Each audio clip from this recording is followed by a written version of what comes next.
রাজধানীর ইব্রাহিমপুরে গণমাধ্যম কর্মীদের উপর হামলা করেছে বিএনপির পরিচয় দিয়ে সন্ত্রাসীরা।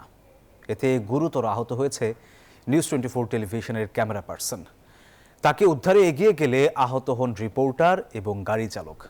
এ সময় নিউজ 24-এর ক্যামেরা ভাঙচুর করে নিয়ে যায় তারা। জাতীয় পার্টির ইফতারকে ঘিরে হামলা করে সন্ত্রাসীরা। হামলায় অন্তত 20 জন আহত হন। সাদা শার্ট পরা এ যুবকের নাম বাবু।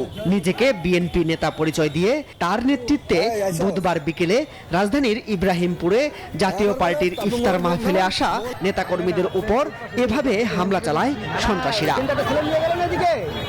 হামলায় বাদ যায়নি গণমাধ্যম কর্মীরাও। পরিচয় দিলে আরও ক্ষেপে গিয়ে এভাবে হামলা করে তাদের উপর। এতে গুরুতর আহত হন নিউজ 24 টেলিভিশনের ক্যামেরা পার্সন। তাকে উদ্ধার করতে গেলে আহত হন রিপোর্টার ও ড্রাইভার। এ সময় ক্যামেরা ভাঙচুর করে নিয়ে যায় তারা।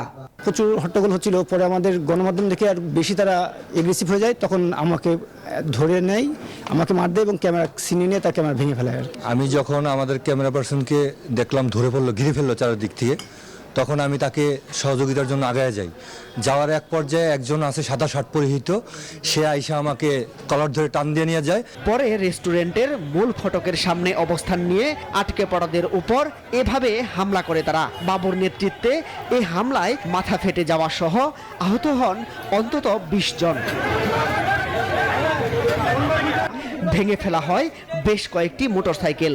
পরে সেনাবাহিনী এসে পরিস্থিতি নিয়ন্ত্রণে আনেন। মাসুদ সুমন, নিউজ 24, ঢাকা।